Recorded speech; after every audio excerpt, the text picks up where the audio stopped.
ਇੰਟਰਮਿਟੈਂਟ fasting ਕਰਨ ਦੇ ਨਾਲ ਕੀ ਲਾਈਫ 'ਚ ਚੇਂਜਸ ਆ ਸਕਦੀਆਂ ਨੇ। weight loss ਤੱਕ ਜਾਇਆ ਜਾ ਸਕਦਾ ਕਿਉਂਕਿ ਅੱਜ ਕੱਲ੍ਹ ਇੱਕ ਧਾਰਨਾ ਬਣੀ ਹੋਈ ਹੈ weight loss ਕਰਨਾ।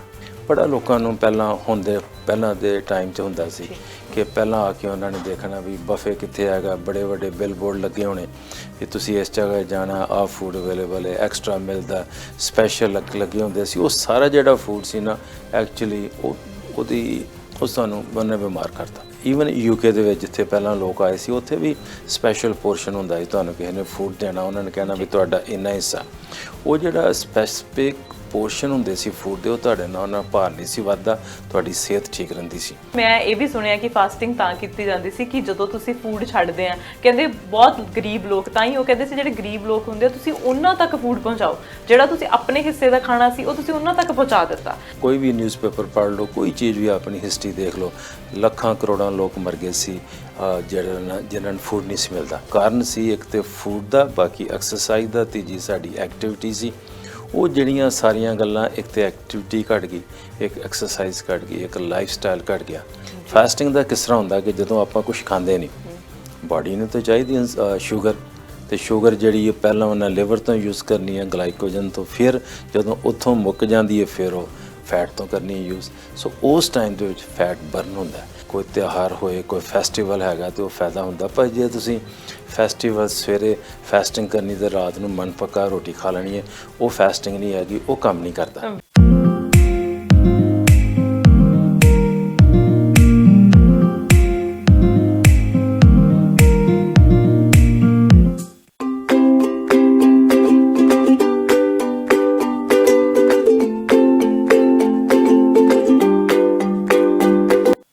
ਤੁਸੀਂ ਦੇਖ ਰਹੇ ਹੋ ਸਾਂਝਾ ਟੀਵੀ। ਮੈਂ ਹਾਂ ਤੁਹਾਡੇ ਨਾਲ ਅਰਸ਼ਦੀਪ ਤੇ ਤੁਹਾਡਾ ਸਾਰਿਆਂ ਦਾ ਇਸ ਹੈਲਥ ਸ਼ੋਅ ਦੇ ਵਿੱਚ ਸਵਾਗਤ ਹੈ ਤੇ ਸਾਰਿਆਂ ਨੂੰ ਪਿਆਰ ਭਰੀ ਸਤਿ ਸ਼੍ਰੀ ਅਕਾਲ।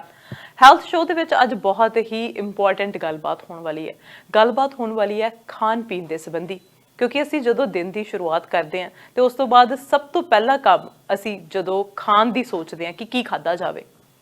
ਪਰੌਂਠੇ ਬਣਦੇ ਆ ਕਈਆਂ ਦੇ ਘਰਾਂ ਦੇ ਵਿੱਚ, ਕਈ ਹੈਲਥੀ ਖਾਣਾ ਪਸੰਦ ਕਰਦੇ ਨੇ, ਕਈ ਸੀਰੀਅਲ ਖਾਣਾ ਪਸੰਦ ਕਰਦੇ ਨੇ। ਪਰ ਹੁਣ ਨਵੀਂ ਗੱਲ ਚੱਲੀ ਹੈ ਇੰਟਰਮਿਟੈਂਟ ਫਾਸਟਿੰਗ।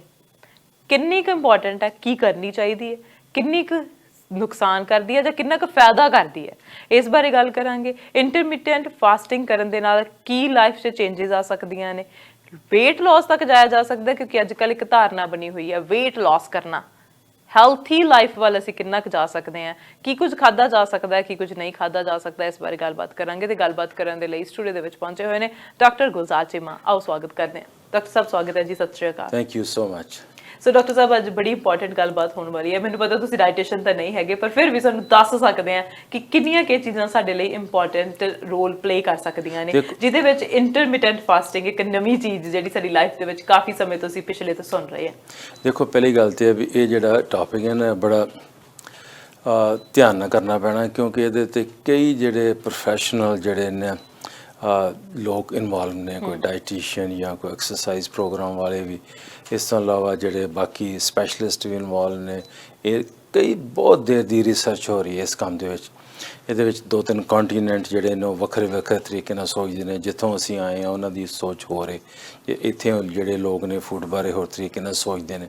ਸੋ ਸਾਰੀਆਂ ਜਿਹੜੀਆਂ ਗੱਲਾਂ ਅੱਜ ਮੈਂ ਕਰਨੀਆਂ ਉਹ ਕਨਵਰਸੇਸ਼ਨ ਹੈਗੀ, ਉਹ ਥੋੜ੍ਹਾ ਜਿਹਾ ਉਹਨੂੰ ਇਹ ਨਹੀਂ ਜ਼ਰੂਰੀ ਵੀ 100% ਵੀ ਉਹ ਹੋ ਸਕਦਾ ਆਉਣ ਵਾਲੇ ਟਾਈਮ 'ਚ ਥੋੜ੍ਹੀ ਬਹੁਤੀ ਬਦਲੇ, ਪਰ ਇਹਦੇ ਬਾਰੇ ਇਨਫੋਰਮੇਸ਼ਨ ਦੇਣੀ ਮੈਂ ਸਮਝਣਾ ਬੜੀ ਕਰੂਸ਼ੀਅਲ ਹੈ। ਕਿਉਂਕਿ ਜਿਹੜਾ ਵਰਤ ਰੱਖਣਾ, ਇਹ ਵਰਤ ਰੱਖਣਾ ਸਾਡੀ ਸੱਭਿਅਤਾ, ਸਾਡੇ ਕਲਚਰ ਦਾ ਇੱਕ ਬੜਾ ਵੱਡਾ ਹਿੱਸਾ ਰਿਹਾ ਹਜ਼ਾਰਾਂ ਸਾਲਾਂ ਤੋਂ।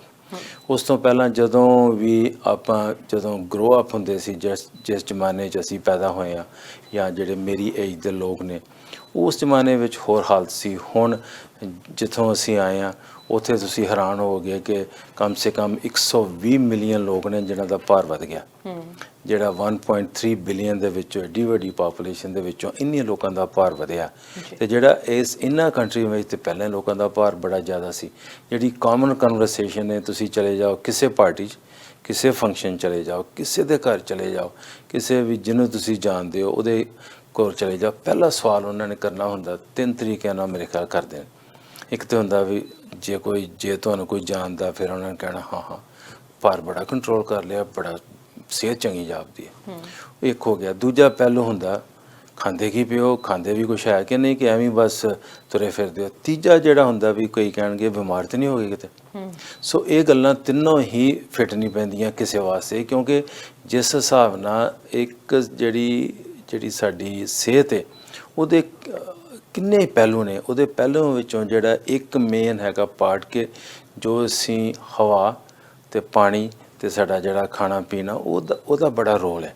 ਹਵਾ ਵੀ ਸਾਡੇ ਕੋਲ ਚੰਗੀ ਹੈ, ਪਾਣੀ ਵੀ ਸਾਡੇ ਕੋਲ ਸਾਫ਼ ਸੁਥਰਾ ਹੈਗਾ, ਸਾਡੇ ਕੋਲੋਂ ਅਵੇਲੇਬਿਲਿਟੀ ਵੀ ਹੈਗੀ ਹੈ, ਅਤੇ ਪਰ ਜਿਹੜਾ ਸਾਡਾ ਖਾਣ ਪੀਣ ਦਾ ਤਰੀਕਾ ਉਹ ਸਾਡੇ ਹੱਥ ਦੇ ਵਿੱਚ, ਸਾਡੀਆਂ ਅੱਖਾਂ 'ਚ, ਸਾਡੇ ਹੱਥ 'ਚ, ਅਤੇ ਜਿਹੜਾ ਸਾਡਾ ਮੂੰਹ ਦਾ ਸਵਾਦ ਹੈ ਉਹਦੇ ਨਾਲ ਜੁੜਿਆ ਸਾਰਾ।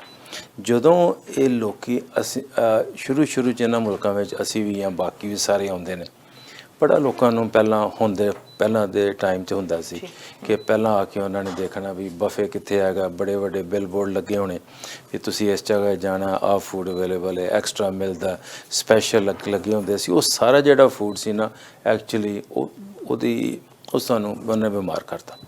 ਉਸ ਫੂਡ ਨੂੰ ਸਾਡੀਆਂ ਆਦਤਾਂ ਪੈ ਗਈਆਂ ਭੈੜੀਆਂ ਵੀ ਉਹੀ ਖਾਣਾ, ਉਹਨੂੰ ਖਾਂਦੇ ਤੁਹਾਡਾ ਸਿਸਟਮ ਸਾਰੀ ਹੋ ਗਈ ਗੜਬੜ। ਇਹ ਸਾਰੀ ਮੈਂ ਕਹਾਣੀ ਤਾਂ ਸੁਣਾ ਰਿਹਾ ਕਿਉਂਕਿ ਇਹ ਸਾਰਿਆਂ ਦੇ ਨਾਲ ਜੁੜੀ ਹੈ। ਕੋਈ ਮੰਨੇ ਜਾਂ ਕੋਈ ਨਾ ਮੰਨੇ, ਕਈ ਕਹਿਣਗੇ ਨਹੀਂ ਅਸੀਂ ਜੀ ਠੀਕ ਠਾਕ ਸੀ ਜੀ ਅਸੀਂ। ਇਹ ਗੱਲਾਂ ਜਿਹੜੀਆਂ ਨਾ ਅਸਲੀ ਗੱਲਾਂ ਨਹੀਂ ਹੈਗੀਆਂ। ਇੱਕ ਜ਼ਮਾਨੇ ਵਿੱਚ ਸਿਰਫ ਪੋਰਸ਼ਨ ਹੁੰਦਾ ਸੀ ਮੀਲ ਦਾ, ਵੀ ਤੁਸੀਂ ਘਰ ਦੇ ਵਿੱਚ ਤੁਹਾਨੂੰ ਸਪੈਸੀਫਿਕ ਪੋਰਸ਼ਨ ਮਿਲਣਾ। ਜਿਹੜਾ ਈਵਨ UK ਦੇ ਵਿੱਚ ਜਿੱਥੇ ਪਹਿਲਾਂ ਲੋਕ ਆਏ ਸੀ ਉੱਥੇ ਵੀ ਸਪੈਸ਼ਲ ਪੋਰਸ਼ਨ ਹੁੰਦਾ ਸੀ। ਤੁਹਾਨੂੰ ਕਿਸੇ ਨੇ ਫੂਡ ਦੇਣਾ, ਉਹਨਾਂ ਨੇ ਕਹਿਣਾ ਵੀ ਤੁਹਾਡਾ ਇੰਨਾ ਹਿੱਸਾ। ਉਹ ਜਿਹੜਾ ਸਪੈਸੀਫਿਕ ਪੋਰਸ਼ਨ ਹੁੰਦੇ ਸੀ ਫੂਡ ਦੇ, ਉਹ ਤੁਹਾਡੇ ਨਾਲ ਉਹਨਾਂ ਭਾਰ ਨਹੀਂ ਸੀ ਵੱਧਦਾ, ਤੁਹਾਡੀ ਸਿਹਤ ਠੀਕ ਰਹਿੰਦੀ ਸੀ। ਤੁਸੀਂ ਕੋਈ ਵੀ ਪਿਛਲੇ 1940-50 ਦੇ ਨੇੜੇ ਕੋਈ ਮੂਵੀ ਦੇਖ ਲਓ, ਜਾਂ ਇੱਥੋਂ ਦੀ ਜਾਂ ਜਿੱਥੋਂ ਅਸੀਂ ਆਏ ਉੱਥੋਂ ਦੀ, ਕੋਈ ਬੰਦਾ ਤੁਹਾਨੂੰ ਭਾਰਾ ਨਹੀਂ ਸੀ ਜਾਪਦਾ। ਸੋ ਉਹਦਾ ਕਾਰਨ ਸੀ ਇੱਕ ਤਾਂ ਫੂਡ ਦਾ, ਬਾਕੀ ਐਕਸਰਸਾਈਜ਼ ਦਾ, ਤੀਜੀ ਸਾਡੀ ਐਕਟੀਵਿਟੀ ਸੀ। ਉਹ ਜਿਹੜੀਆਂ ਸਾਰੀਆਂ ਗੱਲਾਂ, ਇੱਕ ਤਾਂ ਐਕਟੀਵਿਟੀ ਘੱਟ ਗਈ, ਇੱਕ ਐਕਸਰਸਾਈਜ਼ ਘੱਟ ਗਈ, ਇੱਕ ਲਾਈਫ ਸਟਾਈਲ ਘੱਟ ਗਿਆ। ਅਤੇ ਇਹ ਚੀਜ਼ਾਂ ਦੇ ਨਾਲ ਜਿਹੜੀ ਫਾਸਟਿੰਗ ਸੀ ਉਹ ਤਾਂ ਭੁੱਲ ਹੀ ਗਏ ਸਾਰੇ ਲੋਕ ਵੀ ਇਹ ਵੀ ਕੋਈ ਨਾਂ ਦੀ ਚੀਜ਼ ਹੁੰਦੀ ਹੈ। ਸਵੇਰੇ ਉੱਠਣਾ, ਪਹਿਲਾਂ ਖਾਓ, ਫਿਰ ਹੁੰਦਾ ਸੀ ਵੀ 3 ਮੀਲ ਜਾਂ 4 ਮੀਲ, ਜਾਂ ਉਸ ਤੋਂ ਬਾਅਦ ਸਾਡੇ ਭਾਈਚਾਰੇ ਵਿੱਚ ਤੇ ਸਮਰ ਦੇ ਵਿੱਚ ਤੇ 4 ਨਹੀਂ, 5 ਨਹੀਂ, 6 ਨਹੀਂ, 7 ਮੀਲ। ਤੁਸੀਂ ਕਿਸੇ ਦੇ ਘਰ ਜਾਣਾ, ਪਹਿਲਾਂ ਐਪੇਟਾਈਜ਼ਰ ਦੀ, ਫਿਰ 4 ਚੱਕਰ। ਸੋ ਇਹ ਕਾਮਨ ਪ੍ਰੈਕਟਿਸ ਹੈ।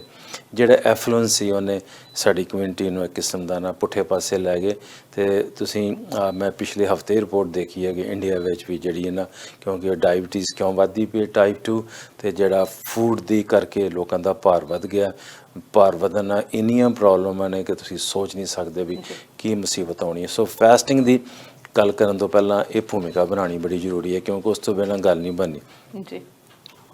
ਸਾਡੀ ਬਾਡੀ ਵਿੱਚ ਕੀ ਹੁੰਦਾ, ਜੋ ਵੀ ਤੁਸੀਂ ਫੂਡ ਖਾਣਾ ਉਹਨੇ ਤੁਹਾਡੇ ਸਟੋਮਿਕ ਦੇ ਵਿੱਚ ਜਾ ਕੇ, ਛੋਟੀ ਜਿਹੜੀ ਸਾਡੀ ਇੰਟੈਸਟਾਈਨ ਹੈ ਉਹਦੇ ਵਿੱਚੋਂ ਗਲੂਕੋਸ ਨੇ ਅਬਜ਼ਾਰਵ ਹੋਣਾ, ਉਹਨੇ ਜਾ ਕੇ ਤੇ ਬਲੱਡ ਦੇ ਰਸਤੇ ਸਾਡੀ ਬਾਡੀ ਵਿੱਚ ਜਾਣਾ। ਜਿਹੜੇ ਸਾਡੀ ਬਾਡੀ ਦੇ ਸੈੱਲ ਨੇ ਉਹਨਾਂ ਨੇ ਗਲੂਕੋਸ ਨੂੰ ਯੂਜ਼ ਕਰਨਾ ਇਨਸੂਲਿਨ ਦੀ ਮਦਦ ਦੇ ਨਾਲ, ਕਿਉਂਕਿ ਐਨਰਜੀ ਤੋਂ ਬਿਨਾਂ ਉਹ ਗਲੂਕੋਸ ਬੜਾ ਇੰਪੋਰਟੈਂਟ ਹੈ ਸਾਡੀ ਬਾਡੀ ਨੂੰ ਫੰਕਸ਼ਨ ਕਰਨ ਵਾਸਤੇ। ਸੋ ਨਾਰਮਲੀ ਜਿਹੜਾ ਸਾਨੂੰ ਜਿੰਨਾ ਕੋਈ ਚਾਹੀਦਾ ਸੀ ਸ਼ੂਗਰ ਪਹਿਲਾਂ ਸਾਡੀ ਬਾਡੀ ਨੂੰ ਮੇਨਟੇਨ ਕਰਨ ਵਾਸਤੇ, ਜਿਹਦੇ ਨਾਲ ਭਾਰ ਨਹੀਂ ਸੀ ਵੱਧਦਾ, ਉਹ ਲਿਮਟਿਡ ਹੁੰਦਾ ਸੀ। ਜਦੋਂ ਆਪਾਂ ਐਕਸੈਸਿਵ ਅਮਾਊਂਟ 'ਚ ਖਾ ਲੈਂਦੇ ਹਾਂ ਅਤੇ ਉਹ ਜਿਹੜਾ ਨਾ ਗਲੂਕੋਸ ਜਿਹੜਾ ਜਿੰਨਾ ਸਾਨੂੰ ਚਾਹੀਦਾ ਉਹ ਜਿਹੜਾ ਬਾਕੀ ਬਚ ਜਾਂਦਾ, ਉਹ ਗਲਾਈਕੋਜਨ ਸਾਡੀ ਲਿਵਰ ਦੇ ਵਿੱਚ ਅਤੇ ਸਾਡਾ ਜਿਹੜਾ ਐਡੀਪੋਸ ਟਿਸ਼ੂ ਹੈ ਫੈਟ ਦੇ ਵਿੱਚ ਜਮ੍ਹਾਂ ਹੋ ਜਾਂਦਾ। ਸੋ ਇਹ ਜਿਹੜਾ ਨਾ ਚੱਕਰ, ਕਿਉਂਕਿ ਨਾਰਮਲ ਤੌਰ 'ਤੇ ਜਿਹੜਾ ਨਾ ਇਹਦੇ ਵਿੱਚੋਂ ਜਦੋਂ ਸਾਡਾ ਫੂਡ ਦੀ ਲਿਮਿਟੇਸ਼ਨ ਹੁੰਦੀ ਸੀ ਅਤੇ ਐਕਸਰਸਾਈਜ਼ ਹੁੰਦੀ ਸੀ ਅਤੇ ਗੈਪ ਹੁੰਦਾ ਸੀ, ਜਾਂ ਨੈਚੁਰਲ ਲੋਕੀ ਫਾਸਟਿੰਗ ਕਰਦੇ ਸੀ, ਨਾਲ ਲਿਕੁਇਡ ਜਿਹੜਾ ਸੀ ਪਾਣੀ ਵਗੈਰਾ ਜ਼ਿਆਦਾ ਪੀਂਦੇ ਸੀ, ਪਸੀਨਾ ਆਉਂਦਾ ਸੀ, ਇਹ ਸਾਰੀਆਂ ਗੱਲਾਂ ਹੈਲਪ ਕਰਦੀਆਂ ਸੀ। ਗੱਲ ਇਹ ਹੋ ਗਈ ਕਿ ਜਿਹੜਾ ਨਾਰਮਲ ਹੈ, ਜਿਹੜਾ ਮੈਟਾਬੋਲਿਜ਼ਮ ਹੈ, ਇਹਨੂੰ ਸ਼ਿਫਟ ਕਰਨ ਵਾਸਤੇ ਫਾਸਟਿੰਗ ਕਰਨਾ ਪੈਂਦਾ। ਕਿ ਜਿਹੜਾ ਨਾ ਇਹ ਮੈਂ ਸੋਹਣੇ ਤਰੀਕੇ ਨਾਲ ਟਰਾਈ ਕੀਤੀ ਹੈ ਐਕਸਪਲੇਨ ਕਰਨ ਦੀ, ਵੀ ਸਾਰਿਆਂ ਨੂੰ ਸਮਝ ਲੱਗ ਜਾਏ ਵੀ ਇਹ ਮੁਸੀਬਤ, ਇਹ ਗੱਲ ਕੀ ਹੈ। ਗੱਲ ਇਹਦਾ ਹੁੰਦਾ ਵੀ ਇਹਨੂੰ ਆਪਾਂ ਸ਼ਿਫਟ ਕਰਨਾ। ਨਾਰਮਲੀ ਕੀ ਹੁੰਦਾ ਕਿ ਜੇ ਤੁਸੀਂ ਸਾਰਾ ਦਿਨ ਖਾਈ ਜਾਓਗੇ ਸਮਾਨ ਜਮ੍ਹਾਂ ਹੋਈ ਜਾਣਾ, ਸ਼ਾਮ ਨੂੰ ਜਦੋਂ ਅਸੀਂ ਖਾਣਾ ਤੁਹਾਡਾ ਸਮਾਨ ਜਮ੍ਹਾਂ ਹੋਏ, ਲੋਕੀ ਕਹਿਣਗੇ ਮੈਂ ਤਾਂ ਕੋਈ ਮਿੱਠੀ ਚੀਜ਼ ਤਾਂ ਜ਼ਿਆਦਾ ਖਾਧੀ ਨਹੀਂ, ਮੇਰਾ ਫੈਟ ਕਿੱਦਾਂ ਵਧੀ ਜਾ ਰਿਹਾ। ਭਲੇ ਲੋਕੋ, ਫੈਟ ਤੁਹਾਡਾ ਸ਼ੂਗਰ ਤੋਂ ਹੀ ਵੱਧਦਾ ਪਿਆ, ਉਹਨੇ ਤੁਹਾਡੀ ਬਾਡੀ ਜਮ੍ਹਾਂ ਹੋਣਾ। ਸੋ ਉਹਨੂੰ ਸਟਾਪ ਕਰਨ ਵਾਸਤੇ ਤੁਹਾਨੂੰ ਫਾਸਟਿੰਗ ਕਰਨੀ ਪੈਣੀ। ਫਾਸਟਿੰਗ ਦਾ ਕਿਸ ਤਰ੍ਹਾਂ ਹੁੰਦਾ ਕਿ ਜਦੋਂ ਆਪਾਂ ਕੁਝ ਖਾਂਦੇ ਨਹੀਂ, ਬਾਡੀ ਨੂੰ ਤਾਂ ਚਾਹੀਦੀ ਸ਼ੂਗਰ, ਅਤੇ ਸ਼ੂਗਰ ਜਿਹੜੀ ਹੈ ਪਹਿਲਾਂ ਉਹਨਾਂ ਲਿਵਰ ਤੋਂ ਯੂਜ਼ ਕਰਨੀ ਹੈ ਗਲਾਈਕੋਜਨ ਤੋਂ, ਫਿਰ ਜਦੋਂ ਉੱਥੋਂ ਮੁੱਕ ਜਾਂਦੀ ਹੈ ਫਿਰ ਉਹ ਫੈਟ ਤੋਂ ਕਰਨੀ ਯੂਜ਼। ਸੋ ਉਸ ਟਾਈਮ ਦੇ ਵਿੱਚ ਫੈਟ ਬਰਨ ਹੁੰਦਾ। ਤੁਹਾਨੂੰ ਚਾਹੀਦਾ ਐਨਫ ਟਾਈਮ ਜਿਹੜਾ ਪੀਰੀਅਡ ਇਹਨਾਂ ਵਿੱਚ ਕਿ ਜਿਹਦੇ ਨਾਲ ਤੁਹਾਡਾ ਫੈਟ ਬਰਨ ਹੋਏ। ਇਸੇ ਕਰਕੇ ਇਹਨੂੰ ਇੱਕ ਕਿਸਮ ਦਾ ਜਿਸ ਤਰ੍ਹਾਂ ਗੇਅਰ ਬਦਲਣ ਵਾਲੀ ਗੱਲ ਹੈ। ਤੁਸੀਂ ਇਹਨੂੰ ਕਰੂਜ਼ ਕੰਟਰੋਲ 'ਚ ਖੜਨ ਦੀ ਬਜਾਏ ਇਹਨੂੰ ਤੁਹਾਨੂੰ ਮੇਰੇ ਹਿਸਾਬ ਨਾਲ ਬੈਕ ਗੇਅਰ ਕਰਨਾ ਪੈਣਾ ਕਿ ਇਹਨੂੰ ਫੂਡ ਨੂੰ ਬੰਦ ਕਰੋ। ਸੋ ਇਹ ਹੁੰਦਾ ਕਿ ਜੇ ਤੁਸੀਂ 3-4 ਘੰਟਿਆਂ ਬਾਅਦ ਭੁੱਖ ਲੱਗ ਜਾਂਦੀ ਆਪ ਇਨਸਾਨ ਨੂੰ, ਪਰ ਜਦੋਂ ਤੁਸੀਂ ਇਹਨੂੰ ਬਾਡੀ ਨੂੰ ਆਪਣੀ ਨੂੰ ਫਾਸਟ ਕਰਨਾ, ਦੈਟ ਮੀਨਸ ਵੀ ਉਸ ਟਾਈਮ ਦੇ ਤੁਹਾਨੂੰ ਥੋੜ੍ਹਾ ਜਿਹਾ ਕੰਟਰੋਲ ਕਰਨਾ ਪੈਣਾ।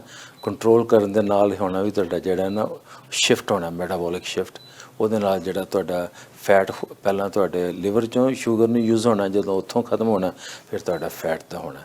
ਅਤੇ ਫੈਟ ਦਾ ਜਦੋਂ ਯੂਜ਼ ਹੋਣਾ ਫਿਰ ਤੁਹਾਡੀ ਬਾਡੀ ਦਾ ਸਾਈਜ਼ ਘਟਣਾ, ਬਾਡੀ ਦਾ ਸਾਈਜ਼ ਘਟੇਗਾ। ਜਿਹੜਾ ਫੈਟ ਜਦੋਂ ਇੰਟਰਾਅਬਡੋਮੀਨਲ ਫੈਟ ਘਟਦਾ ਤੁਹਾਡੀ ਇਨਸੂਲਿਨ ਦੀ ਸੈਂਸਿਟੀਵਿਟੀ ਵੱਧਦੀ ਹੈ, ਤੁਹਾਨੂੰ ਉਹਦੇ ਨਾਲ ਕੰਟਰੋਲ ਜ਼ਿਆਦਾ ਹੁੰਦਾ, ਸ਼ੂਗਰ ਦੀ ਇੰਪਰੂਵਮੈਂਟ ਹੁੰਦੀ ਹੈ। ਤੁਹਾਡੇ ਸਾਰੇ ਬਾਡੀ ਫੰਕਸ਼ਨ 'ਤੇ ਇਹ ਬੜਾ ਹੀ ਇੰਪੋਰਟੈਂਟ ਕੰਮ ਹੈ। ਸੋ ਇਹਦੇ ਵਾਸਤੇ ਤੁਸੀਂ ਆਪਣੇ ਜਿੱਥੋਂ ਅਸੀਂ ਆਏ ਹਾਂ ਤੁਸੀਂ ਵੇਖ ਹੀ ਲਓ ਵੀ ਕੀ ਕਰਦੇ ਨੇ। ਜਿਹੜੇ ਪਹਿਲਾਂ ਲੋਕ ਸੀ ਸਾਰੇ ਫਿੱਟ ਸੀ, ਅਜੇ ਵੀ ਲੋਕ ਜਿਹੜੇ ਇਸ ਚੀਜ਼ ਨੂੰ ਫੋਲੋ ਕਰਦੇ ਨੇ।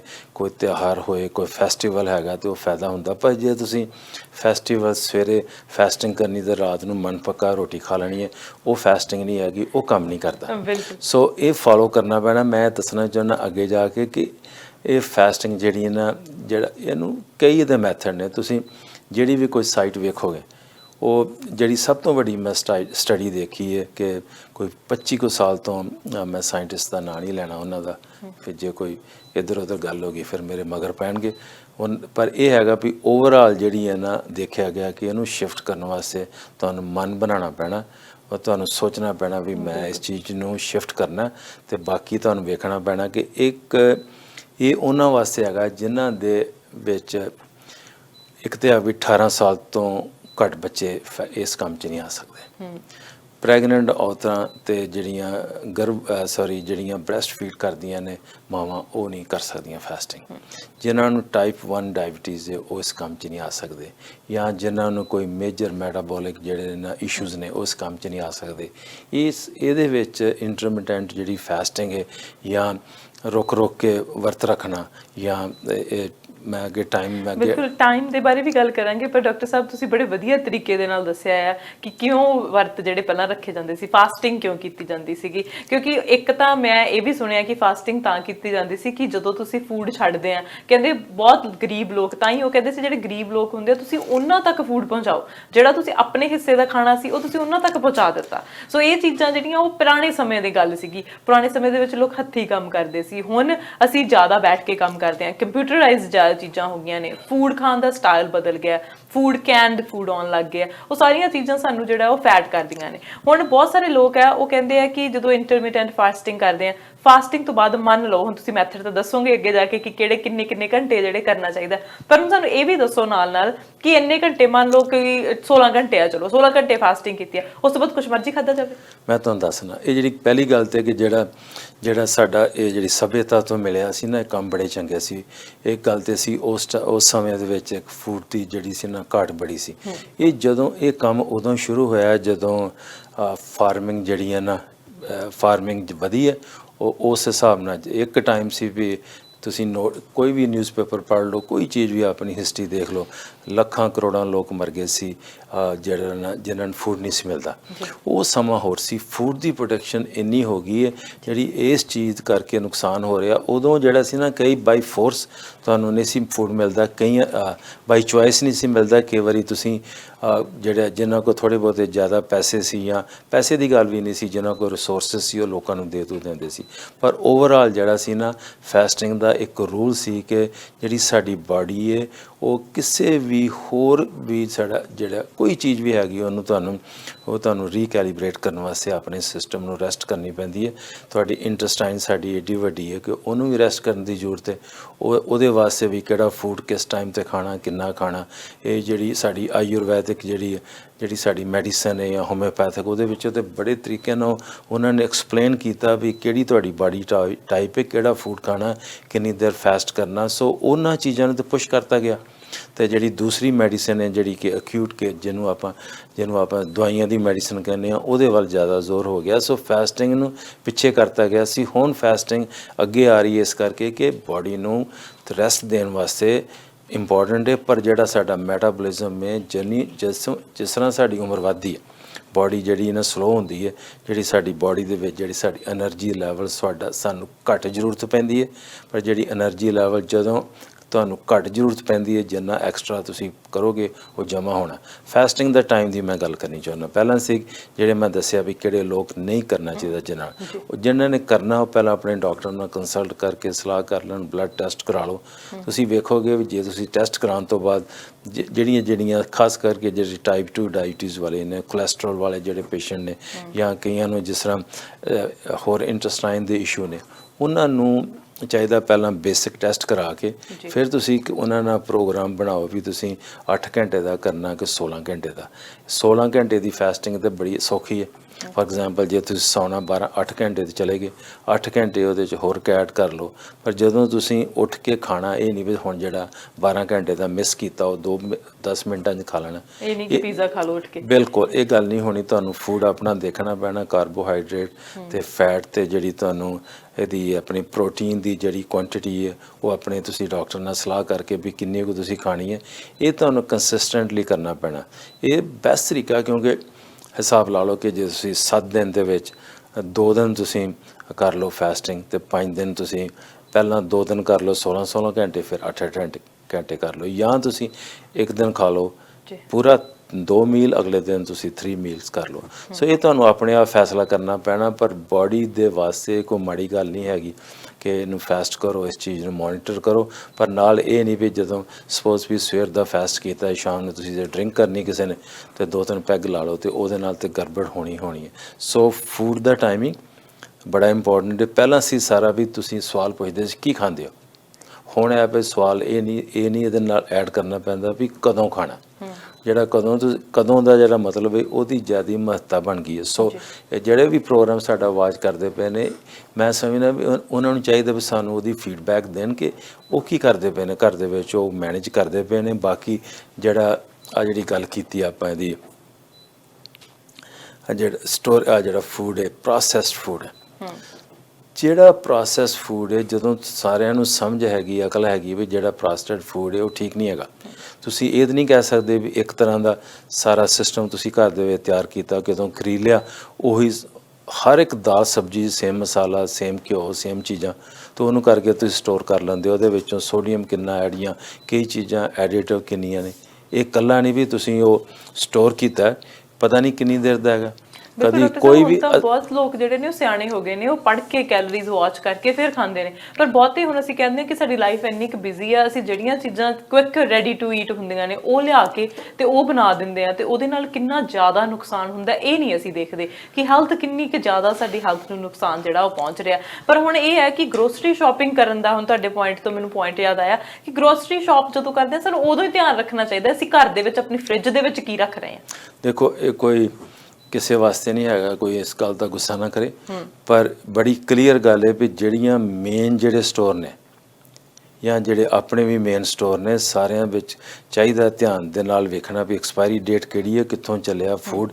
ਜਿਹੜਾ ਫੂਡ ਜੇ ਕੋਈ ਅਚਾਰ ਆ ਰਿਹਾ, ਜੇ ਉਹ ਅੱਜ ਕੱਲ੍ਹ ਤੇ ਕੰਟੇਨਰ ਵੀ ਲੇਟ ਆਉਂਦੇ ਨੇ, ਉਹਦਾ ਵੀ ਮਹਿੰਗਾਈ ਹੋ ਗਈ, ਲੋਕਾਂ ਨੂੰ ਕਈ ਪ੍ਰੋਬਲਮ ਆ ਰਹੀਆਂ, ਕਿਤੋਂ ਬਣ ਕੇ ਆ ਰਿਹਾ, ਉਹ ਤੇਲ ਦਾ ਕਿਸੇ ਨੂੰ ਨਹੀਂ ਪਤਾ ਕਿਸ ਤਰ੍ਹਾਂ ਬਣਾਇਆ ਸੀ, ਉਹਦੀ ਉੱਥੇ ਹਾਈਜੀਨ ਕਿਸ ਤਰ੍ਹਾਂ ਸੀ। ਸਾਰੀਆਂ ਗੱਲਾਂ ਇਹ ਬੜੀਆਂ ਇੰਪੋਰਟੈਂਟ ਨੇ। ਉਹਦੇ ਨਾਲ ਫਿਰ ਇਹ ਹੁੰਦਾ ਕਿ ਜੇ ਤੁਸੀਂ ਸਪੋਜ਼ ਵੀ ਕਿਹੜੇ ਗ੍ਰੇਡ ਦਾ ਫੂਡ ਹੈਗਾ ਤੁਹਾਡਾ, ਕਈ ਨੇ ਸਟੋਰ ਉਹਨਾਂ ਕੋਲੋਂ ਹੋ ਸਕਦਾ ਗ੍ਰੇਡ 1 ਦਾ ਹੋਏ, 2 ਜਾਂ 3 ਜਾਂ 4। ਕਈ ਆਪਣੇ ਜਿਹੜੇ ਨੇ ਟਰੱਕ ਆਪਰੇਟਰ, ਮੈਨੂੰ ਉਹਨਾਂ ਤੋਂ ਇਨਫੋਰਮੇਸ਼ਨ ਮਿਲੀ ਸੀ 1-2 ਤੋਂ ਬੜੀ ਇੰਟਰਸਟਿੰਗ। ਉਹ ਕਹਿੰਦੇ ਜਦੋਂ ਫੂਡ ਜਾਂਦੇ ਹੋ ਖਰੀਦਣ, ਕਦੀ ਸੋਚਿਆ ਵੀ ਸਸਤਾ ਕਿਉਂ ਹੈਗਾ ਇਸ ਦੁਕਾਨ 'ਤੇ ਜਾਂ ਦੂਜੀ ਦੁਕਾਨ 'ਤੇ ਮਹਿੰਗਾ ਕਿਉਂ ਹੈ? ਉਹਦਾ ਪ੍ਰੋਪਰ ਟੈਂਪਰੇਚਰ ਹੈ, ਜਿਹੜਾ ਉਹਦਾ ਟੈਂਪਰੇਚਰ ਹੈ ਉਹੀ ਯੂਜ਼ ਕਰਨਾ। ਜੇ ਤੁਸੀਂ ਪ੍ਰੋਸੈਸ ਫੂਡ ਦੀ ਗੱਲ ਕਰਦੇ ਪਏ ਸੀ, ਜਿਹੜਾ ਪ੍ਰੋਸੈਸ ਫੂਡ ਹੈ ਉਹਨੂੰ ਪੜ੍ਹਨਾ ਬੜਾ ਜ਼ਰੂਰੀ ਹੈ।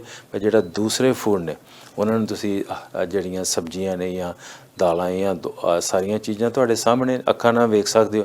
ਜਿਹੜਾ ਪ੍ਰੋਸੈਸ ਫੂਡ ਦੇ ਵਿੱਚ ਤੁਹਾਨੂੰ ਇਹ ਪਤਾ ਨਹੀਂ ਵੀ ਉਹਦੀ ਕੁਆਂਟੀਟੀ ਕਿੰਨੀ ਹੈ, ਆਪ ਤੁਸੀਂ ਮੈਡੀਸਨ ਲੈ ਰਹੇ ਹੋ, ਨਾਲ ਤੁਸੀਂ ਪ੍ਰੋਸੈਸ ਫੂਡ ਖਾ ਰਹੇ ਹੋ, ਤੁਹਾਨੂੰ ਇਹ ਪਤਾ ਨਹੀਂ ਓਰੀਜਨ ਕਿੱਥੋਂ ਹੋਇਆ, ਅਤੇ ਬਾਕੀ ਇਹ ਵੀ ਨਹੀਂ ਪਤਾ ਕਿੰਨੀ ਦੇਰ ਦਾ ਸਟੋਰ 'ਚ ਪਿਆ ਸੀ। ਤੇ ਥੋੜ੍ਹਾ ਜਿਹਾ ਤਾਂ ਵਿਚਾਰ ਕਰਨ ਦੀ ਜ਼ਰੂਰਤ ਹੈ ਨਾਲ।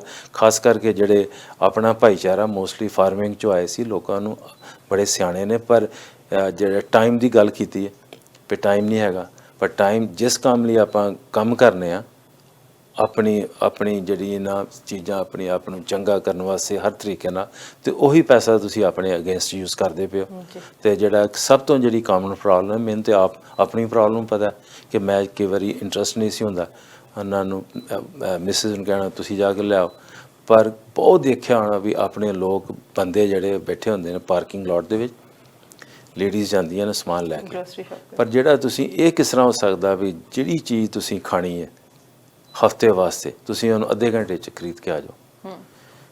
ਕਈ ਤਾਂ ਬਹੁਤ ਸਿਆਣੇ ਨੇ, ਉਹ ਤਾਂ ਸਾਨੂੰ ਪਤਾ ਵੀ ਸਾਡੇ ਘਰ 'ਚ ਕੀ ਹੋ ਰਿਹਾ, ਵੀ ਕਿਸ ਤਰੀਕੇ ਨਾਲ ਫੂਡ ਪ੍ਰੋਸੈਸ ਹੁੰਦਾ ਜਾਂ ਕਿੱਥੋਂ ਲੈ ਕੇ ਆਉਂਦੇ, ਕਿਸ ਤਰੀਕੇ ਨਾਲ ਕਰਨੇ। ਅਸੀਂ ਸਾਰੇ ਜਿਸ ਤਰ੍ਹਾਂ ਵੀ ਡਾਇਬਟੀਜ਼ ਵਾਲਾ, ਮੈਨੂੰ ਡਾਇਬਟੀਜ਼ ਹੈ ਤੇ ਮੈਨੂੰ ਤੇ ਮੈਨੇਜ ਕਰਨਾ ਪੈਣਾ, weight ਵੀ ਮੈਨੇਜ ਕਰਨਾ ਪੈਣਾ। ਇਹ ਮੈਂ ਐਗਜ਼ਾਮਪਲ ਤਾਂ ਦੇ ਰਿਹਾ ਵੀ ਇਹ ਗੱਲਾਂ ਕਾਮਨ ਨੇ। ਹੋ ਸਕਦਾ ਨਹੀਂ ਧਿਆਨ ਇਸ ਕਰਕੇ ਕਿਉਂਕਿ ਅਗਲੇ ਨੂੰ ਹੁੰਦਾ ਵੀ ਸਾਡੇ ਵਾਸਤੇ ਇਹ ਪਤਾ ਨਹੀਂ ਕਿਹਨੂੰ ਗੱਲ ਸੁਣਾ ਰਿਹਾ, ਮੈਂ ਤੁਹਾਨੂੰ ਆਪਣੀ ਗੱਲ ਦੱਸਣਾ ਪਿਆ ਤੇ ਮੈਨੂੰ ਨਹੀਂ ਜਾਪਦਾ ਵੀ ਸਰੀ ਵਿੱਚ ਕੋਈ ਇਹੋ ਜਿਹਾ ਕੋਈ ਡਿਫਰੈਂਟ ਹੈਗਾ ਮਾਹੌਲ, ਭਾਵੇਂ ਜੋ ਮਰਜ਼ੀ ਕਰੀ ਜਾਣ। ਆਪਾਂ ਹਮੇਸ਼ਾ ਇੱਕ ਸਾਡੇ ਆਲੇ ਦੁਆਲੇ ਗਲਾਸ ਸੀਲਿੰਗ ਅਸੀਂ ਬਣਾਈ ਹੁੰਦੀ ਹੈ, ਆਪਣਾ ਇੱਕ ਪਰਸੋਨਾ ਬਣਾਇਆ ਲੋਕਾਂ ਨੂੰ ਗੱਪਸ਼ਪ ਝੂਠ ਮਾਰਨ ਲਈ ਵੀ ਅਸੀਂ ਆਹ ਕਰਨੇ ਉਹ ਕਰਨੇ। ਇਹ ਗੱਲਾਂ ਅਸਲੀ ਨਹੀਂ ਹੈਗੀਆਂ। ਤੁਹਾਡੀ ਬਾਡੀ ਤੋਂ ਪਤਾ ਲੱਗ ਜਾਂਦਾ ਵੀ ਤੁਸੀਂ ਕੀ ਖਾਧਾ, ਤੇ ਇਹ ਵੀ ਪਤਾ ਲੱਗ ਜਾਂਦਾ ਵੀ ਤੁਸੀਂ ਕਿੰਨੀ ਵਾਰੀ ਜਿਹੜਾ ਨਾ ਫੂਡ ਨੂੰ ਧਿਆਨ ਕੀਤਾ, ਕਿਉਂਕਿ ਇਹ ਤੁਹਾਡੀ ਸਿਹਤ ਹੈ। ਡਜ਼ਨਟ ਮੈਟਰ ਵੀ ਤੁਸੀਂ ਜਾ ਕੇ ਆਪਰੇਸ਼ਨ ਕਰਾ ਲਓ, ਮੈਡੀਸਨ ਲੈ ਲਓ, ਹਾਰਟ ਦਾ ਟੈਸਟ ਕਰਾ ਲਓ, ਕੈਂਸਰ ਤੋਂ ਬਚ ਲਓ। ਸਾਰੀਆਂ ਜਿਹੜੀਆਂ ਗੱਲਾਂ ਨੇ ਉਹ ਹੈਗੀਆਂ ਜਦੋਂ ਤੁਸੀਂ ਆਪਾਂ ਅਸਲੀ ਕੰਮ ਨਹੀਂ ਕਰਦੇ। ਬਿਲਕੁਲ, ਇੱਥੇ ਅਸੀਂ ਇਹ ਵੀ ਕਲੀਅਰ ਕਰ ਲਈਏ ਕਿ ਸਾਰਿਆਂ ਦੇ ਲਈ ਨਹੀਂ, ਬਹੁਤੇ ਲੋਕਾਂ ਦੇ ਲਈ ਅਜਿਹੀ ਗੱਲ ਅਸੀਂ ਕਹਿ ਰਹੇ ਹਾਂ, ਕਿਉਂਕਿ ਇਹ ਹੋ ਸਕਦਾ ਹੈ ਕਿ ਕਈ ਲੋਕ ਬੜਾ ਵਧੀਆ ਖਾਂਦੇ ਹੋਣ, ਸ਼ਾਇਦ ਉਹਨਾਂ ਨੂੰ ਕੋਈ ਅਜਿਹੀ ਬਿਮਾਰੀ ਜਾਂ ਇਹੋ ਜਿਹਾ ਕੁਝ ਉਹਨਾਂ ਦੀ ਸਿਹਤ ਨੂੰ ਲੈ ਕੇ ਹੋਵੇ ਕਿ ਉਹਦੇ ਨਾਲ ਉਹ ਦੇਖਣ ਨੂੰ ਡਿਫਰੈਂਟ ਲੱਗਦੇ ਹੋਣ, ਜਾਂ ਉਹਨਾਂ ਦਾ ਕੋਈ ਭਾਰ ਵਧਿਆ ਹੋਵੇ, ਘਟਿਆ ਹੋਵੇ। ਉਹ ਸਾਰੀਆਂ ਚੀਜ਼ਾਂ ਅਲੱਗ ਨੇ, ਪਰ ਇੱਕ ਹੈਲਥੀ ਲਾਈਫਸਟਾਈਲ, ਇਹ ਨਹੀਂ ਕਹਿੰਦੇ ਕਿ ਅਸੀਂ ਬਹੁਤ ਸਕਿਨੀ ਲੋਕ ਆ ਜਾਂ ਪਤਲੇ ਲੋਕ ਆ ਉਹੀ ਵਧੀਆ ਖਾਂਦੇ ਪੀਂਦੇ ਹੋਣਗੇ, ਪਰ ਇਹ ਹੈ ਕਿ ਜਿਹੜੇ ਲੋਕ ਵਧੀਆ ਹੈਲਥੀ ਖਾਂਦੇ ਨੇ, ਸਵੇਰੇ ਉੱਠ ਕੇ ਅਸੀਂ ਕੀ ਸ਼ੂਗਰ ਦੇਖ ਰਹੇ ਹੈਗੇ ਆ, ਕਿਹੜੀ ਖਾ ਰਹੇ ਹੈਗੇ ਆ, ਕੀ ਖਾ ਰਹੇ ਆ, ਕੀ ਅਸੀਂ ਪੀਜ਼ਾ ਚੀਜ਼ ਖਾ ਰਹੇ ਹੈਗੇ ਜਾਂ ਅਸੀਂ ਫਰੂਟਸ ਵੱਲ ਵੀ ਧਿਆਨ ਦੇ ਰਹੇ ਹਾਂ। ਸੋ ਇਹ ਸਾਰੀਆਂ ਚੀਜ਼ਾਂ ਦੇਖ ਕੇ ਸਾਡੀ ਡਾਇਟ ਕਿਸ ਤਰ੍ਹਾਂ ਦੀ ਹੈਗੀ, ਕਿਉਂਕਿ ਕਹਿੰਦੇ ਨਾ ਕਿ ਜਿਹੋ ਜਿਹਾ ਅੰਨ ਉਹੋ ਜਿਹਾ ਮਨ। ਸੋ ਜੋ ਤੁਸੀਂ ਖਾਂਦੇ ਆ ਉਹੋ ਜਿਹੀ ਤੁਹਾਡੀ ਥਿੰਕਿੰਗ ਹੁੰਦੀ ਹੈ। ਸੋ ਇਹ ਚੀਜ਼ਾਂ ਬਹੁਤ ਸਾਰੀਆਂ ਜਿਹੜੀਆਂ ਧਿਆਨ ਦੇ ਵਿੱਚ ਰੱਖਣੀਆਂ ਚਾਹੀਦੀਆਂ ਨੇ। ਡਾਈਟਿੰਗ, ਇੰਟਰਮੀਡੀਏਟ ਡਾਈਟਿੰਗ ਜੇ ਕੋਈ ਕਰ ਸਕਦਾ ਤਾਂ ਜ਼ਰੂਰ ਕਰੇ, ਪਰ ਉਹਦੇ ਰੂਲਸ ਐਂਡ ਰੈਗੂਲੇਸ਼ਨਸ ਫੋਲੋ ਕਰਕੇ। ਉਹ ਤੇ ਤੁਹਾਨੂੰ ਆਪਣੇ ਡਾਕਟਰ ਨਾਲ ਗੱਲ ਕਰਨੀ ਪੈਣੀ ਹੈ, ਡਾਈਟੀਸ਼ੀਅਨ ਨਾਲ ਗੱਲ ਕਰ ਲਓ, ਪਰ ਜਿਹੜੀ ਬੇਸਿਕ ਗੱਲ ਹੈ ਉਹ ਤੇ ਤੁਹਾਨੂੰ ਸਮਝਣੀ ਪੈਣੀ। ਗੱਲ ਕਰਨ ਲਈ ਤਾਂ ਜਾਓਗੇ ਵੇਖਣ ਵਾਸਤੇ ਵੀ ਜੇ ਤੁਹਾਨੂੰ ਸਮਝੇ ਵੀ ਇਹ ਕਿਉਂ ਕਰਨਾ, ਇਹ ਫਾਸਟਿੰਗ ਦਾ ਮਤਲਬ ਕੀ ਹੈਗਾ, ਕਿੰਨੀ ਕੁ ਦੇਰ ਤੁਸੀਂ ਕਰ ਸਕਦੇ ਹੋ, ਆਪਣੀ ਬਾਡੀ ਨੂੰ ਕਿਸ ਤਰ੍ਹਾਂ ਤੁਸੀਂ ਕਾਇਮ ਰੱਖਣਾ। ਇਹਦੇ ਨਾਲ ਤੁਸੀਂ ਆ ਜਿਹੜਾ ਫਾਲਤੂ ਜਿਹੜੀ ਸ਼ਰਾਬ ਪੀ ਕੇ ਉਹ ਤੋਂ ਕਿਸ ਤਰ੍ਹਾਂ ਬਚਣਾ, ਜਿਹੜੇ ਉਹਦੇ ਨਾਲ ਐਡੀਟਿਵਸ ਨੇ ਉਹਨੂੰ ਕਿਸ ਤਰ੍ਹਾਂ ਬਚਾਉਣਾ। ਪਾਰਟੀਜ਼ ਆ ਰਹੀਆਂ, ਸੇਮ ਫੂਡ 5 ਦਿਨ ਖਾਣ ਦਾ ਤੇ ਕੋਈ ਮਤਲਬ ਨਹੀਂ ਹੈਗਾ ਸੇਮ ਪਾਰਟੀ ਤੇ ਜੇ ਤੁਹਾਨੂੰ ਕਿਸੇ ਨੇ ਇਨਵਾਈਟ ਕੀਤਾ ਵੀ ਹੈ ਤੇ ਤੁਹਾਨੂੰ ਸੋਚਣਾ ਚਾਹੀਦਾ ਆਪ ਵੀ ਮੈਨੂੰ ਕਿੰਨਾ ਕੁ ਖਾਣਾ ਚਾਹੀਦਾ। ਮੈਂ ਗੁਰੂ ਘਰ ਤੇ ਮੰਦਰਾਂ 'ਚ ਬੜੀ ਚੰਗੀ ਗੱਲ ਸੁਣਨਾ, ਹਮੇਸ਼ਾ ਕਹਿਣਗੇ ਲੋੜ ਮੁਤਾਬਕ ਖਾਓ। ਤੇ ਜਦੋਂ ਜਾਈਦਾ ਆਪਾਂ ਕਿਸੇ ਦੇ ਘਰ ਲੋੜ ਛੱਡ ਜੀ ਦੇ ਸਾਈਡ ਤੇ ਵੇਖਿਆ ਮੈਂ ਕਈ ਵਾਰੀ ਇਹ ਹੁੰਦਾ ਵੀ ਪਹਿਲਾਂ ਜਾ ਕੇ ਜਦੋਂ ਕੋਈ ਵੀ ਫੂਡ ਖੁੱਲ੍ਹਦਾ there is a so fast line up, 2 ਮਿੰਟਾਂ ਦੇ ਅੱਧੇ ਸਮਝ ਲਓ ਵੀ 100 ਫੁੱਟ ਲਾਈਨ ਬਣ ਜਾਂਦੀ। ਇਹਦਾ ਮਤਲਬ ਵੀ ਲੋਕਾਂ ਦਾ ਧਿਆਨ ਫੂਡ ਵਾਲੀ ਸੀ। ਪਰ ਜੇ ਤੁਸੀਂ ਉਹਨੂੰ ਹੌਲੀ ਖਾਓਗੇ, ਸੋਚ ਸਮਝ ਕੇ ਖਾਓਗੇ, ਖਾਸ ਕਰਕੇ ਜਿਹੜੇ ਡਾਇਬੈਟਿਕ ਲੋਕ ਨੇ ਜਿਨ੍ਹਾਂ ਦਾ ਭਾਰ ਜ਼ਿਆਦਾ, ਤੇ ਬਾਕੀ ਜਿਹੜਾ ਨਾ ਇਸ ਜਿਹੜੋਂ ਚੀਜ਼ਾਂ ਸਮਝੋਗੇ ਫਿਰ ਹੀ ਤੁਸੀਂ ਇੰਟਰਮੀਡੀਏਟ ਫਾਸਟਿੰਗ ਵਾਲੇ ਜਾ ਸਕਦੇ ਹੋ। ਬਿਨਾਂ ਸਮਝ ਤੋਂ ਨਹੀਂ ਗੱਲ ਬਣਨੀ। ਤੇ ਜਾਂ ਜਿਸ ਨੂੰ ਇਸ ਚੀਜ਼ ਦਾ ਨੌਲੇਜ ਹੈ ਉਹਨਾਂ ਨਾਲ ਕੰਸਲਟ ਕਰ ਲਓ, ਆਪਣਾ ਜੋ ਵੀ ਤੁਹਾਡੇ ਨੈਚੁਰਲ ਪੈਥ ਨੇ ਉਹਨਾਂ ਨਾਲ ਗੱਲ ਕਰੋ। ਇਹ ਜਿਹੜਾ ਨਾ ਸਾਡਾ ਆਯੁਰਵੈਦਿਕ ਜਿਹੜਾ ਸਾਡਾ ਬੇਸ ਸੀ ਮੈਡੀਸਨ ਦਾ, ਬੜਾ ਇੰਪੋਰਟੈਂਟ ਹੈ। ਉਹਨੂੰ ਇੱਥੇ ਕੋਈ ਪ੍ਰਮੋਸ਼ਨ ਨਹੀਂ ਉਹਦੀ ਕਰਦਾ, ਡਰਦੇ ਨੇ ਸਾਰੇ ਵੀ ਗੱਲਬਾਤ ਕਰਨ ਤੋਂ। ਜਿਹੜੀ ਕੰਪਲੀਮੈਂਟਰੀ ਮੈਡੀਸਨਸ ਨੇ ਉਹਨਾਂ ਦਾ ਬੜਾ ਰੋਲ ਹੈ। ਜਿਹੜੀਆਂ ਜੜੀਆਂ ਬੂਟੀਆਂ ਸਾਰੀਆਂ ਇਹ ਵੀ ਤਾਂ ਇੰਪੋਰਟੈਂਟ ਨੇ। ਆਪਾਂ ਫੂਡ ਵੀ ਤਾਂ ਖਾਂਦੇ ਹਾਂ, ਫੂਡ ਦੇ ਵਿੱਚ ਨਹੀਂ ਆਪਾਂ ਮਸਾਲੇ ਪਾਉਂਦੇ, ਸਾਰੀਆਂ ਚੀਜ਼ਾਂ ਲੋਕ ਐਡ ਕਰਦੇ ਨੇ, ਉਹਨਾਂ ਦੀ ਵੈਲਿਊ ਹੈਗੀ। ਉਹ ਇੰਨੇ ਟਾਈਮ ਤੋਂ ਉਹਨਾਂ ਨੂੰ ਸੋਚਿਆ ਗਿਆ ਸੀ ਵੀ ਕਿਹੜੀ ਦਾਲ ਸਬਜ਼ੀ ਨਾਲ ਜਾਂ ਕਿਹੜੇ ਜਿਹੜੇ ਨੇ ਹਰਬਸ ਪਾਉਣ ਨਾਲ ਫਾਇਦਾ ਹੁੰਦਾ। ਸੋ ਉਹ ਬਾਡੀ ਤੇ ਮੈਟਾਬੋਲਿਜ਼ਮ ਤੇ ਹੁੰਦਾ ਹੀ ਅਸਰ। ਕਦੀ ਇਹ ਨਹੀਂ ਨੋਟ ਕੀਤਾ ਵੀ ਕਈ ਕੰਟਰੀ ਨੇ ਜਿਨ੍ਹਾਂ ਦੇ ਲੋਕਾਂ ਦਾ ਭਾਰ ਨਹੀਂ ਜ਼ਿਆਦਾ, ਕਿਉਂ ਨਹੀਂ ਜ਼ਿਆਦਾ? ਕਈਆਂ ਲੋਕਾਂ ਦੇ ਜਿਹੜੇ ਨੇ ਨਾ ਉਹਨਾਂ ਨੂੰ ਹਾਰਟ ਦੀ ਪ੍ਰੋਬਲਮ ਨਹੀਂ ਆਉਂਦੀ, ਕਾਰਨ ਕੀ ਹੈ? ਕਈ ਲੋਕਾਂ ਨੇ ਕਦੀ ਉਹਨਾਂ ਨੂੰ ਜਿਹੜੇ ਮਾਨਸਿਕ ਰੋਗ ਲੋਕਾਂ ਨੂੰ ਬੜੇ ਘੱਟ ਨੇ, ਕਾਰਨ ਕੀ ਹੈ? ਡਾਈਟ ਬੇਸ ਹੈ।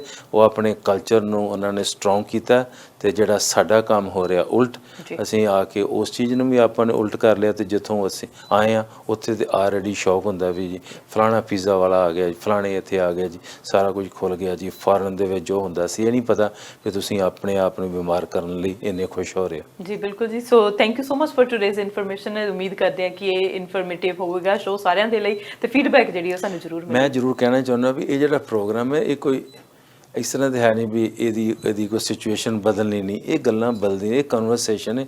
ਥੋੜ੍ਹਾ ਜਿਹਾ ਇਹਦੇ ਬਾਰੇ ਸੋਚੋ, ਘਰ ਬਹਿ ਕੇ ਵਿਚਾਰ ਕਰੋ ਤੇ ਆਪਣੇ ਜਿਹੜੇ ਡਾਕਟਰ ਨਾਲ ਗੱਲ ਕਰੋ, ਜੋ ਵੀ ਜਿਹਨੂੰ ਵੀ ਤੁਸੀਂ ਜਾਣਦੇ ਹੋ, ਜਿਹਨੂੰ ਤੁਸੀਂ ਸਿਆਣਾ ਸਮਝਦੇ ਇਸ ਕੰਮ ਦੇ ਵਿੱਚ, ਉਹਨਾਂ ਨਾਲ ਕੰਸਲਟ ਕਰਕੇ ਪਰ ਇਹਦੇ ਬਾਰੇ ਸੋਚਣਾ ਸ਼ੁਰੂ ਕਰੋ। ਆਉਣ ਵਾਲੇ ਸਮੇਂ ਦੇ ਵਿੱਚ ਬੜਾ ਵੱਡਾ ਇਸ਼ੂ ਆ ਰਿਹਾ ਸਾਡੀ ਕਮਿਊਨਿਟੀ ਦੇ ਵਿੱਚ ਵੀ ਅਸੀਂ ਕੰਟਰੋਲ ਨਹੀਂ ਕਰਦੇ ਆਪਣਾ ਖਾਣਾ। ਬਿਲਕੁਲ, thank you so much for today's information. So ਅੱਜ ਗੱਲਬਾਤ ਹੋਈ ਹੈ ਇੰਟਰਮਿਟੈਂਟ ਫਾਸਟਿੰਗ ਦੇ ਬਾਰੇ, ਫੂਡ ਦੇ ਬਾਰੇ, ਡਾਈਟ ਦੇ ਬਾਰੇ। ਅਸੀਂ ਜਿਵੇਂ ਮੈਂ ਪਹਿਲਾਂ ਵੀ ਕਿਹਾ ਕਿ ਜਿਹੋ ਜਿਹਾ ਖਾਵਾਂਗੇ ਅਸੀਂ ਉਹੋ ਜਿਹੀਆਂ ਐਕਟੀਵਿਟੀਜ਼ ਜਿਹੜੀਆਂ ਨੇ ਉਹ ਆਪਣੀ ਲਾਈਫ ਦੇ ਵਿੱਚ ਕਰਦੇ ਹਾਂ। ਹੁਣ ਸਾਰੇ ਕਲਚਰ ਦੇ ਵਿੱਚ ਡਿਫਰੈਂਟ ਤਰ੍ਹਾਂ ਦੇ ਨਾਲ ਲੋਕ ਖਾਂਦੇ ਨੇ, ਪਰ ਉਹਦੇ ਵਿੱਚ ਅਸੀਂ ਦੇਖਦੇ ਹਾਂ ਕਿ ਘਰ ਵਿੱਚ ਬਣਾਇਆ ਫੂਡ ਜਿਹੜਾ ਉਹ ਸਭ ਤੋਂ ਵਧੀਆ ਹੁੰਦਾ। ਅਸੀਂ ਬਾਹਰ ਵੀ ਜਾ ਕੇ ਖਾਈਏ ਪਰ ਘਰ ਦੇ ਵਿੱਚ ਜ਼ਿਆਦਾ ਤੋਂ ਜ਼ਿਆਦਾ ਬਣਾ ਕੇ ਖਾਈਏ। ਗਰੋਸਰੀ ਸ਼ਾਪ ਕਰਨ ਵੇਲੇ ਅਸੀਂ ਧਿਆਨ ਦੇ ਵਿੱਚ ਰੱਖੀਏ ਅਸੀਂ ਘਰ ਕੀ ਲੈ ਕੇ ਜਾ ਰਹੇ ਹਾਂ, ਕਿਉਂਕਿ ਸਭ ਤੋਂ ਜ਼ਿਆਦਾ ਜ਼ਰੂਰੀ ਕਿ ਅਸੀਂ ਕਮਾਉਂਦੇ ਕੀ ਹਾਂ? ਖਾਣ ਵਾਸਤੇ। ਖਾਣ ਤੋਂ ਬਾਅਦ ਹੀ ਅਸੀਂ ਹੋਰ ਸਾਡੀਆਂ ਐਸ਼ ਆਰਾਮ ਦੀਆਂ ਚੀਜ਼ਾਂ ਜਿਹੜੀਆਂ ਨੇ ਉਹ ਫੇਰ ਆਉਂਦੀਆਂ ਨੇ। ਸੋ ਇਹ ਹੈ ਕਿ ਜ਼ਰੂਰ ਸਾਨੂੰ ਆਪਣੀ ਡਾਈਟ ਵੱਲ ਧਿਆਨ ਰੱਖਣਾ ਚਾਹੀਦਾ ਹੈ। ਫਾਸਟਿੰਗ ਇੱਦਾਂ ਦੀਆਂ ਬਹੁਤ ਸਾਰੀਆਂ ਚੀਜ਼ਾਂ ਨੇ ਜੇ ਇੰਪਲੀਮੈਂਟ ਕਰ ਸਕਦੇ ਹਾਂ ਲਾਈਫ ਦੇ ਵਿੱਚ ਜ਼ਰੂਰ ਕਰੋ, ਪਰ ਆਪਣੇ ਡਾਕਟਰ ਨਾਲ ਸਲਾਹ ਕਰਨੀ ਨਾ ਭੁੱਲਿਓ। ਸੋ ਆਪਣੇ ਫੈਮਿਲੀ ਡਾਕਟਰ ਦੇ ਨਾਲ ਸਲਾਹ ਕਰੋ, ਜੋ ਵੀ ਖਾ ਰਹੇ ਹੋ, ਜੋ ਵੀ ਜ਼ਿੰਦਗੀ ਦੇ ਵਿੱਚ ਨਵਾਂ ਅਪਣਾ ਰਹੇ ਹੋ, ਜੋ ਵੀ ਐਕਸਰਸਾਈਜ਼ ਕਰ ਰਹੇ ਹੋ। ਇਨਫੋਰਮੇਸ਼ਨ ਹੈ, ਇਨਫੋਰਮੇਸ਼ਨ ਅਸੀਂ ਤੁਹਾਡੇ ਤੱਕ ਇਸੇ ਤਰ੍ਹਾਂ ਪਹੁੰਚਾਉਂਦੇ ਰਵਾਂਗੇ। ਦੇਖਦੇ ਰਹੋ ਸਾਂਝਾ ਟੀਵੀ ਤੇ ਮੈਨੂੰ ਅਰਸ਼ਦੀਪ ਨੂੰ ਦਿਓ ਇਜਾਜ਼ਤ। ਸਤਿ ਸ਼੍ਰੀ ਅਕਾਲ।